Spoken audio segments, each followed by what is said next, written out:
Hello and welcome to the debate. I'm your host Rafiq Ball, and of course today we'll be talking about Yom-e Takbir, a day that is very close and personal to the entire Pakistani nation. That's what we'll be talking about in the first segment. Of course, this today marks the day back in 1998 when Pakistan conducted its nuclear tests to, of course, restore the balance of power in the region. These tests were held in response to the Indian tests. And of course, all praise to Prime Minister, the then Prime Minister of the country, Mohammad Nawaz Sharif, as he took a very strong and bold decision to conduct the nuclear tests despite international pressure. Of course, we know how these nuclear tests have restored the balance of power in the region, and in the face of deterrence for Pakistan with regards to how we see the provocations by the Indian side, and how we see the Pakistan a very well measured and a very responsible country with regards to its nuclear arsenal as well and its nuclear policy as well. We also know, on the other hand, when we talk about the Indian side, how there were many incidents of uranium theft and of course irresponsibility at the Indian end, which also made headlines in the international news outlets. Of course, they speak tons of the nuclear doctrine that the both countries have adopted, and their responsibility and well measured responses with regards to the arms race in the region as well. In the second segment, we'll be talking about Prime Minister Shehbaz Sharif's visit to Azerbaijan. Of course, major developments on the country's diplomatic arena, as we see the Prime Minister had embarked earlier on a four-nation tour, and Prime Minister in Azerbaijan attending the trilateral summit. Today, a ceremony was held with regards to the independence of Azerbaijan, and the Turkish President, along with Prime Minister Shehbaz Sharif, addressed the ceremony. And it was also expressed, and the resolve was expressed, that this trilateral summit marks the new beginning of the friendship and strong bond between these three countries, and further strengthening bilateral ties and cooperation, and of course marking a new era of progress for the people of these three countries and the entire region at large. We'll be deliberating on all the aspects with regards to the two topics that we're discussing today. In the studios, we've been joined by senior analyst Farooq Batafi. Along with that, we've been joined by geopolitical analyst Roger Faisal, and later on via video link we'll be joined by Dr. Adil Sultan, who's the Dean at FAS Air University, Islamabad.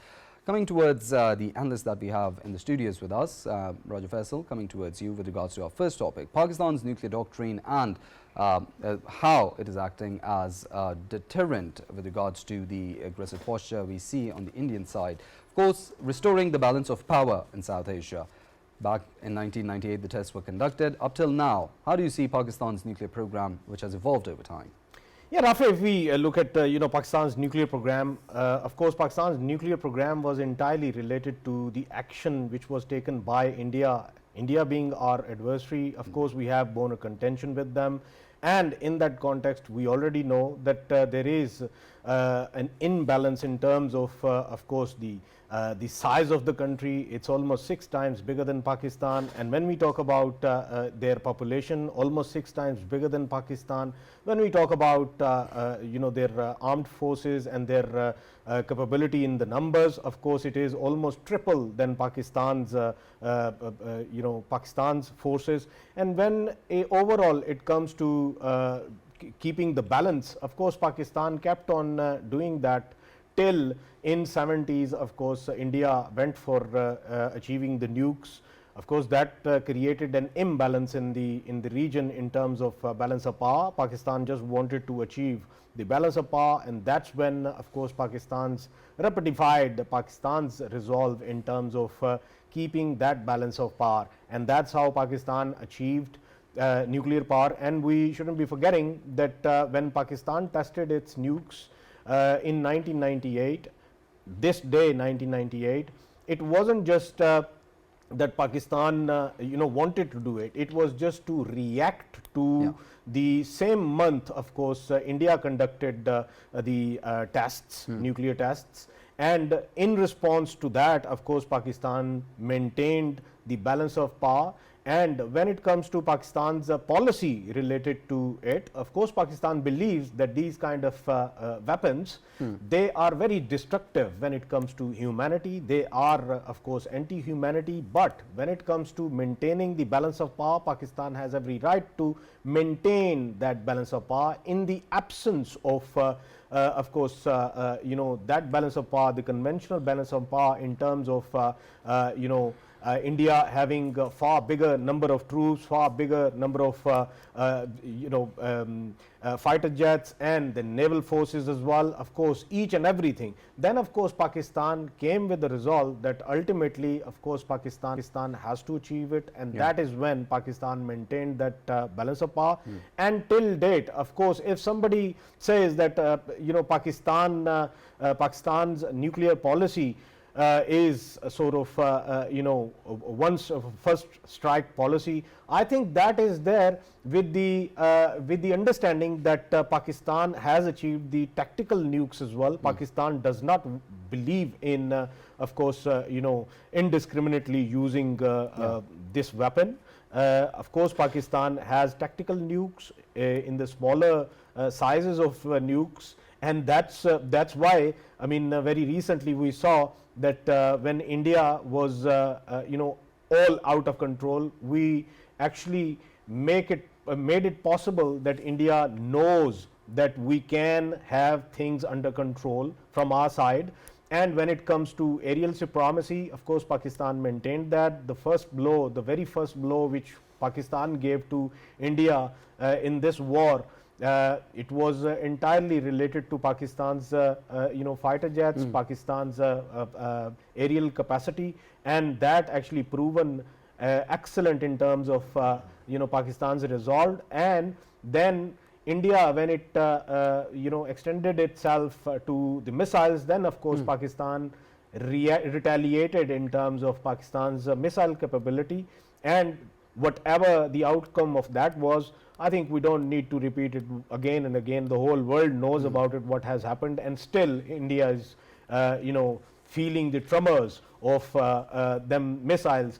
I remember when the missiles were hitting India at that time, all of the places, all of the locations which were of course under attack by Pakistan's Fateh 1, Fateh 2, Fateh 3, all of them, they were the military installations, they were of course air bases, there were missile sites and S-400s, and of course their rogue military presence in Indian illegally occupied Jammu and Kashmir, that was hit.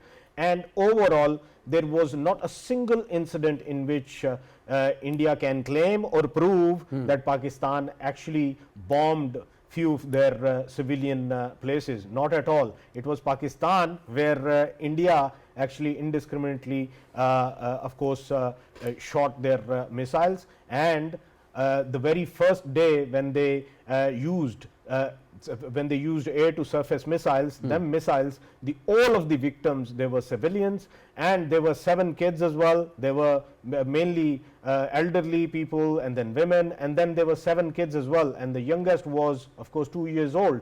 And this was the madness which was displayed by the Indian side. When it comes to Pakistan, right at the end, of course everyone knows that Pakistan has the nukes, and as very recently, when President Putin of Russia, when he was asked a question about it, that of course heading towards the ultimate weapon, wouldn't it be destroying the whole world, then he said that according to me, if there is no Russia, for me world means nothing.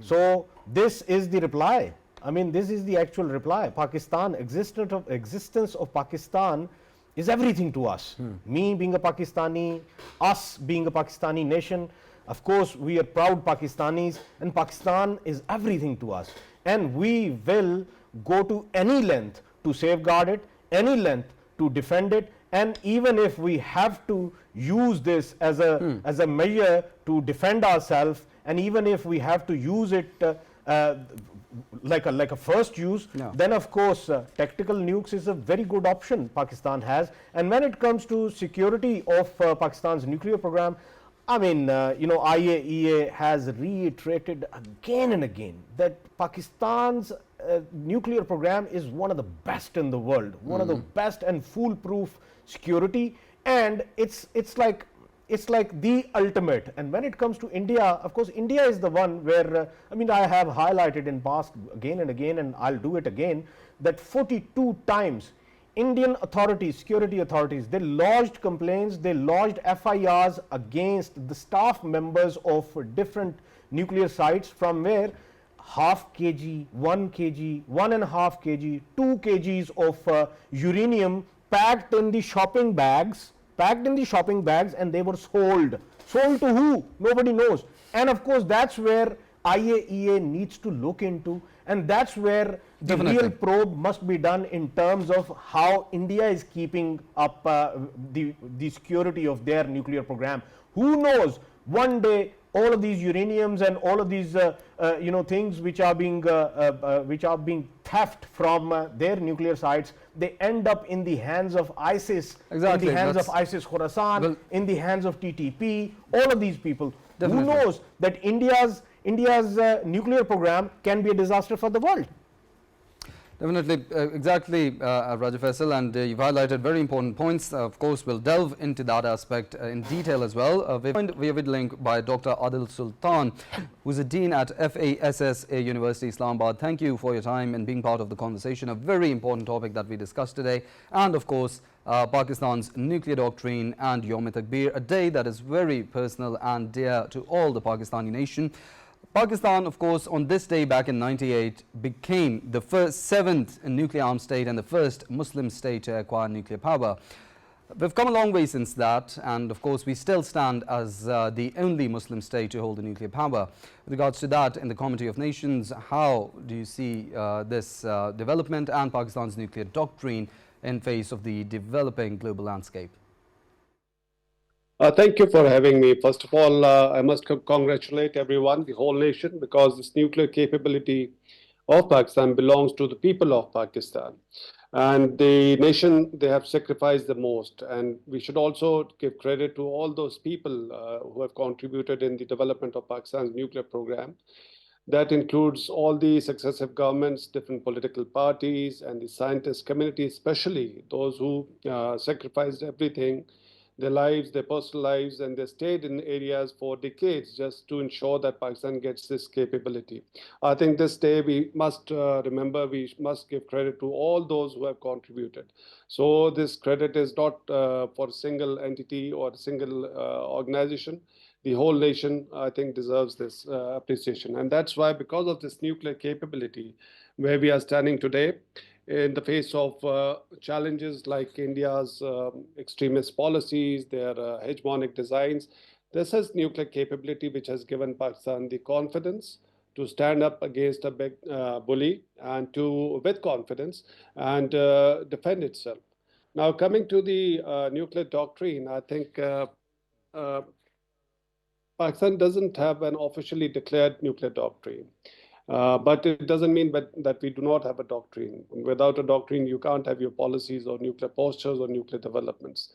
I'll just take this opportunity with all due respect, because some of the jargons or the technicalities of nuclear doctrine or nuclear posture, or the words, the specific words that we use, we have to be very sure about it. For example, people often say that we have a first strike or first use doctrine. We never said. None of the official persons or the responsible people or the decision maker, they stated this policy. Reason? We are a very responsible country and responsible nuclear power. And as responsible nuclear power, you don't brandish your nuclear weapons. And we never did this. In 2019, you saw how Modi flaunted his nuclear weapons, but there was no statement from the Pakistani side. We do say that we don't believe in no first use, and that means we also don't believe in India's no first use. So these weapons would only be used as a last resort measure, because the main purpose of nuclear weapons is to deter aggression or a major war. So if you have already used your nuclear weapon, that means your deterrence has failed. You have not been able to convince your adversary, don't mess with us. For up till now, we have been successfully deterring India, which is a much bigger country with more resources, with international support. And there had been time and again launching aggression against Pakistan. It's because of nuclear weapons that we had this confidence in our conventional capability as well. Second, just to clarify another point about Faisal Saab was saying very wise things about nuclear. Just a clarification about the IAEA's role. There was this confusion earlier as well in the media that IAEA gave certification for Pakistan's nuclear security or the nuclear weapons security. IAEA doesn't deal with nuclear weapons program of any country. They have no business. Their mandate is just to ensure the peaceful applications of nuclear technology, power plants, medicine, agriculture, and we should not be asking for any endorsement as well. So that I thought I must clarify, because recently Mr. Rajnath Singh, India's defense minister, also made this statement, and he was the defense minister, that Pakistan's nuclear weapons should be given to the IAEA, without understanding that IAEA mandate doesn't cover countries' nuclear weapons program. They have no business in this. So I thought I'll take this opportunity to clarify for our viewers as well, and for us as well. Well, definitely important points raised, and of course important clarifications given, Dr. Adil. Farooq Mudafi, your comments as well. Of course, the last resort in deterrence, but of course a very significant one for Pakistan. Right, Rafi, thank you very much for the question. I think today, after what happened on May 10th, talking about it feels surreal. Remember that I'm no Dr. Strangelove. I'm not a big fan of nuclear warfare, and it is one of the big worries that the world still has nukes, and everybody keeps on going after each other. But one thing is for sure, this crisis has shown us what India is made of, the kind of bullies they are, the kind of negativity they have, and because of that, our nuclear deterrent is very important, because we are only focused on India. India's this obscene habit of externalizing its internal concerns, it has been quite often visible, but this time it came into sharp relief. Now this takes me back to this day in 1998. I remember that Pakistan, as Faisal also pointed out, Pakistan did not want to end its nuclear ambiguity, but after India carried out its Pokhran test, after that India's Interior Minister, who was also Deputy Prime Minister, Advaniji, actually came up with a statement that now Pakistan should realize that there is imbalance of power and it should adapt to that kind of posture, right? And then, of course, there was a lot of internal pressure. External also, that Pakistan does not carry out the test, particularly President Clinton was really invested. And it kind of, his investment kind of damaged Pakistan in those days, but immediately, because Pakistan conducted those tests, we have been able to survive the kind of negativity that has been coming from India time and again. It hasn't changed. If we did not have the nukes, perhaps the attitude would have been much different. Just imagine, while India's own Foreign Secretary is on record of telling their parliamentarians that Pakistan did not indulge in any kind of nuclear signaling during this crisis, it is clear that had there not been nukes in Pakistan, the world perhaps would not have paid that kind of attention to the crisis. And we are grateful to President Trump, so many other leaders who showed their interest in the matter and resolved it as quickly as possible. So that was also made possible because Pakistan has this heft. Of course, the country has very competent security forces, and because of that, we have seen that we don't need to actually go to that escalation ladder or level. But unfortunately, because the Indian side keeps on escalating everything, and there seems to be a visible irrationality in their attitude. Remember that the kind of hate that is being sent towards us, even now, by their Prime Minister, we actually underscored that yesterday. The problem is India keeps on inhaling its own propaganda, and one day they might end up electing somebody who actually believes that cow dung can protect them from nuclear radiation. So there is a possibility that we end up with the kind of stupidity that might end India and Pakistan. So it is very important to first keep on focusing on building our conventional capacity, and then also somehow try to focus on India. Our message, our narrative was quite effective all over the world. But when it comes to India, Indian side seems to have lost all rationality. So we have to find a way to build a net that actually goes across the border Definitely. and diffuses the tensions also. Dr. Adil, of course, there's another element that Raja Faisal earlier highlighted with regards to the uranium thefts and with regards to the irresponsibility that we see on the Indian side with regards to their nuclear program. Pakistan, of course, even in the past few weeks, as we've seen with regards to Indian aggression, Pakistan, a very responsible and well-measured state, as acknowledged by the world community as well. The difference when we compare both the sides with regards to the responsibility and sensitivity of their nuclear programs. I'd like your comment on that. Definitely, this issue of nuclear proliferation has often been used against Pakistan to discredit the country at the international level and to project Pakistan as a irresponsible country. This was all politically motivated, but for our own interest, what we did, we made some exceptional arrangements in Pakistan because of certain security environment. Our also domestic environment was not very good at that time. So what the decision makers said, they invested in this issue of nuclear security. So we institutionalized several measures. We established Pakistan Center of Excellence for Nuclear Security, which is a role model. The IEA comes over here. Several other countries, they come over here just for the training of nuclear security. So I think that has been one of the exemplary achievements of Pakistan, which is being projected to the outside world. So as compared to India, look, we have to see this. India has been doing so many wrong things, but it is often neglected just because it is the political interest of India is aligned with the major powers. So if they're on the right side, so whatever India does, it doesn't get attention in the Western media. So if something happens of a similar nature in Pakistan, you can just imagine how these issues would be raised in the Western press, especially in the United States. So these allegations in the past were politically motivated. In the future as well, there would be an attempt, especially after this recent crisis, recent conflict. We have been sensing some statements from Indian leadership. They are targeting because they know that because of the nuclear capability, they couldn't achieve their political objectives. So again, they want to launch a campaign to discredit Pakistan's nuclear program. And you might see some stories in the West, in India, just to propagate this narrative again. But we should be very confident. The nation should be very confident. We didn't have any incident of nuclear theft or proliferation for so many years, despite our internal instability and other problems, because we take this issue very, very seriously as a responsible nuclear weapon state.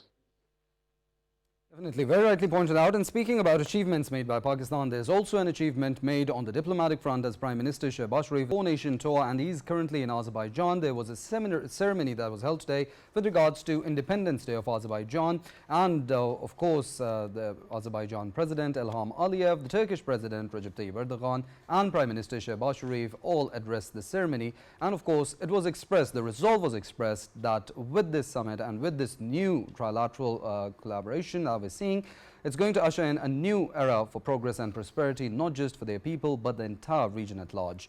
On the geopolitical landscape, Raja Faisal, I'd like your comment with regards to the increasing connectivity that we see, with regards to a diplomatic win that we see on Pakistan's front, and this increasing cooperation that we see with regards to these three countries. Yeah, Rafi, if we talk about these three countries, of course, Azerbaijan, Turkey, and Pakistan, that collaboration has always been there. Especially it outshined all of the collaborations in the region when there was a Nagorno-Karabakh crisis going on, and of course Pakistan stood by and Turkey stood by with the Azerbaijan. And of course, when it comes to Azerbaijan's fight for Nagorno-Karabakh with Armenia, that was very successful campaign for of course Azerbaijan.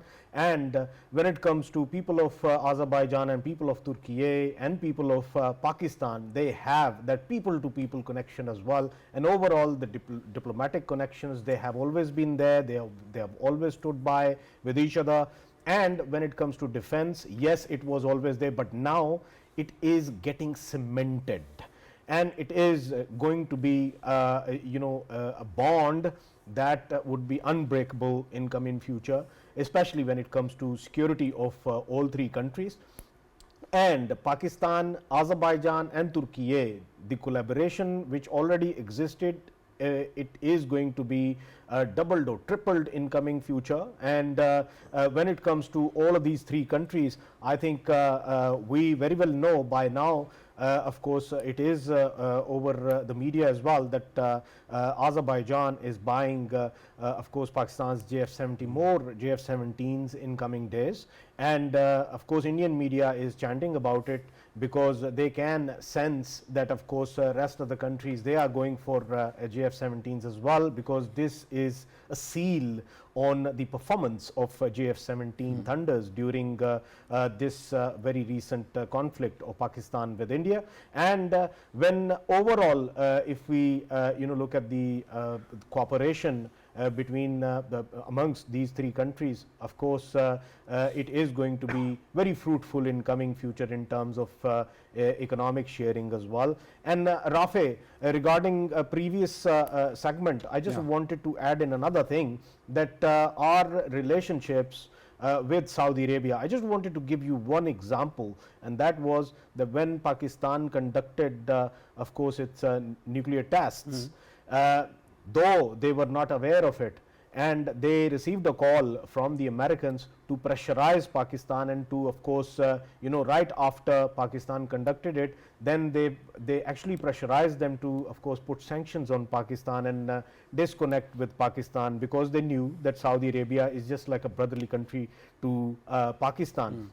When it comes to the king at that time, King Fahad, the answer he gave, it actually it takes me to emotions. He said, Pakistan is my second home, and Saudi Arabia stood with Pakistan at that time. And I remember at that time, on the deferred payments, Pakistan received much needed oil facility from the Saudi Arabia. And when it comes to Saudi Arabia standing with Pakistan, they categorically said that though we are part of non-proliferation, of course, the unit of the world, where we do not believe in the nuclear arms, but still we will be standing with Pakistan, because with Pakistan our relation is not merely a diplomatic relation, it's a brotherly relation, and that brotherly relation is still going on. And I think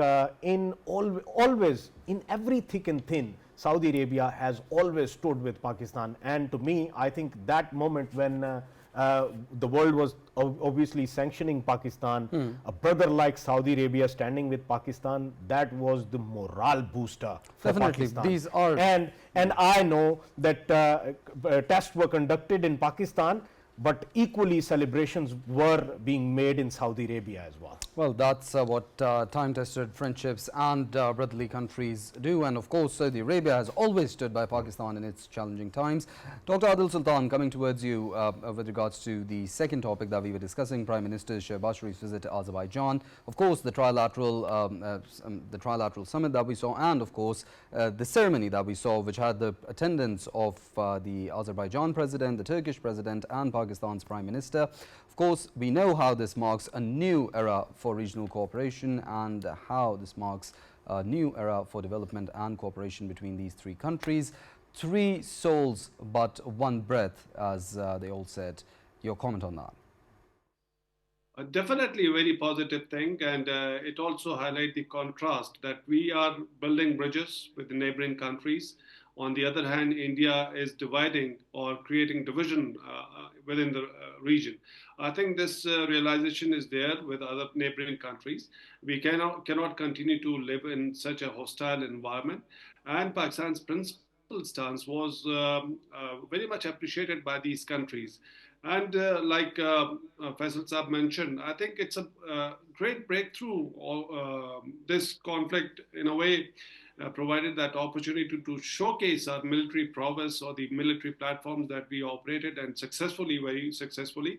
And now we see that Azerbaijan, they are interested in buying these aircraft, and there could be many other countries interested in this. So I think this is a very, very productive, very timely visit of the leadership, and this meeting of the trilateral meeting. I think it will go a long way in building these bridges at the regional level. And it's also a very significant message to India that if you want to wanted to isolate Pakistan. Pakistan has not been isolated. You are being isolated in this region. So while India might be looking for extra-regional partners, but the reality is that we have to live in this region. And the countries which agree to live or coexist peacefully, I think they would prosper. And that's the direction Pakistan has taken. And I think it will have very positive dividends in the long run. Definitely. Farooq, I'd like your views as the conversation has shaped up so far. A diplomatic win for Pakistan? Right. I think it is more than that.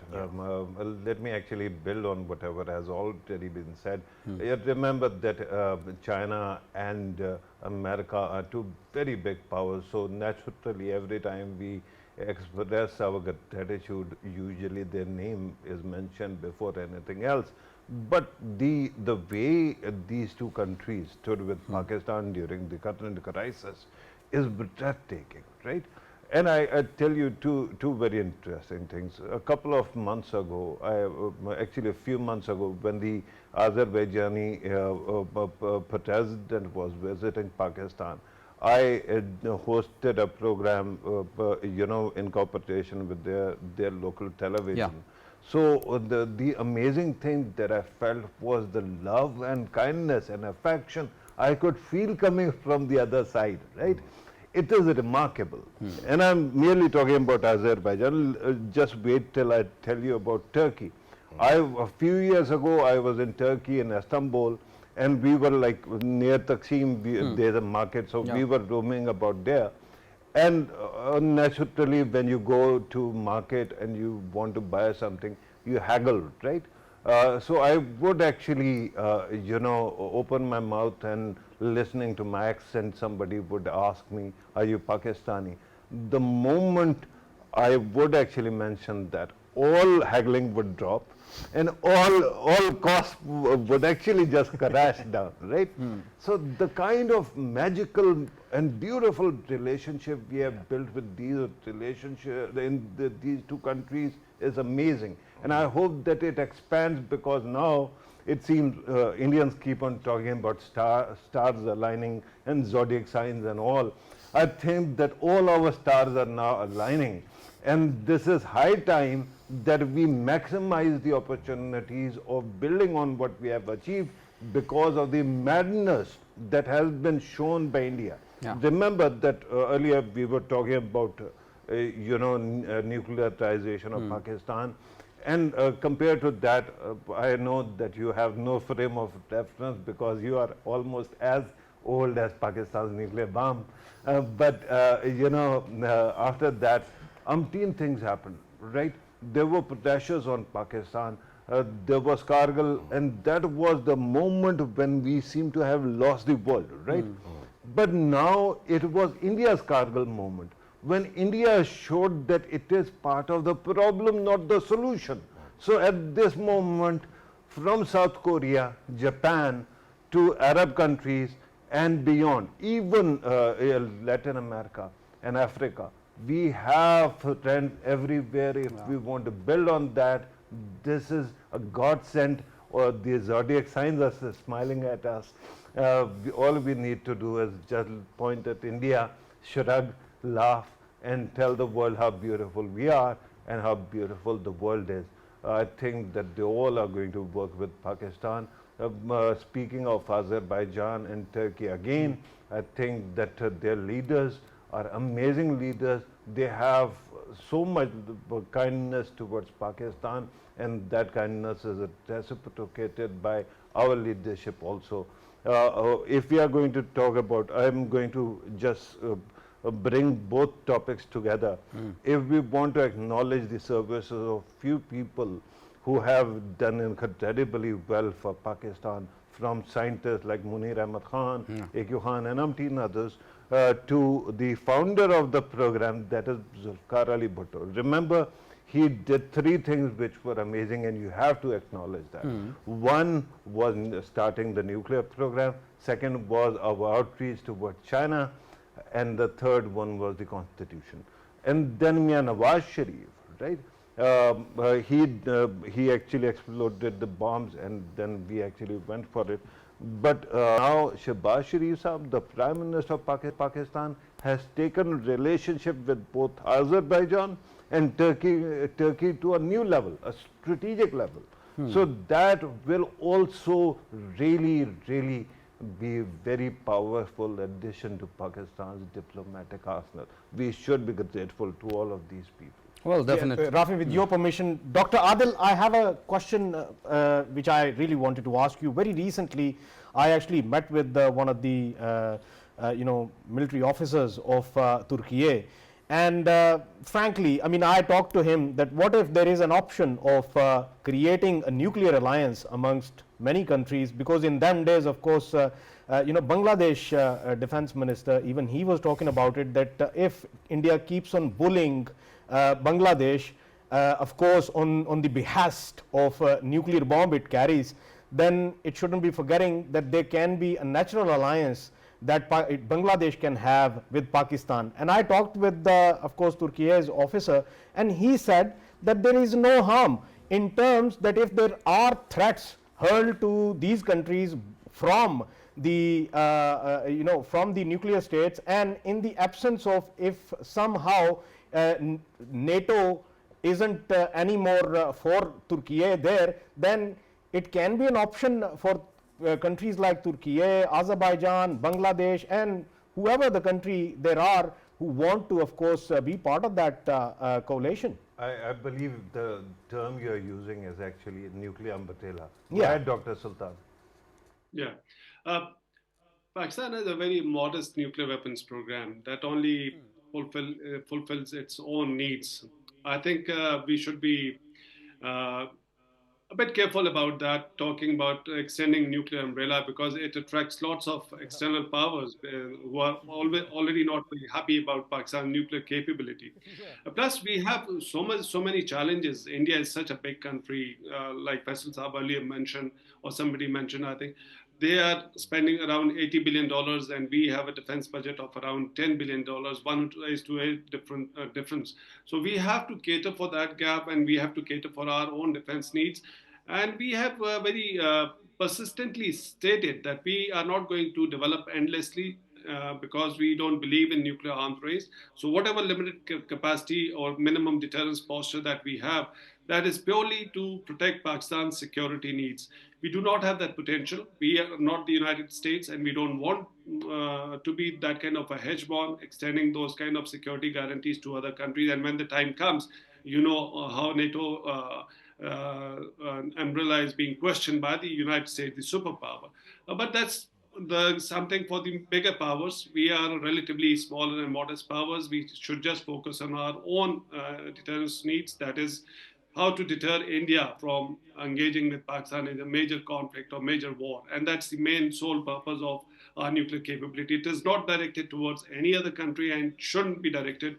Yes, in future, if Pakistan grows economically and politically and militarily, if our interest grows, this, of course, when states grows, nations grows, in terms of potential, then your security interest can also change. But for now, I think we should be very focused that this nuclear capability is just to protect Pakistan's sovereignty and security, and it is for our own needs as well.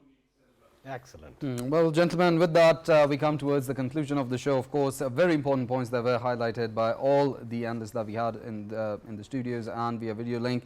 I'd like to thank all of you, Dr. Adil Sultan, Raja Faisal, and Farooq Patafi. Thank you all for your time and being part of the conversation. Of course, a day that marks great significance for the country, Pakistan becoming the 7th nuclear armed state and the first Muslim state to acquire nuclear power. And of course, on the second leg, how we see diplomatic achievements being achieved by Pakistan, and of course, marking and ushering in a new era for progress and collaboration.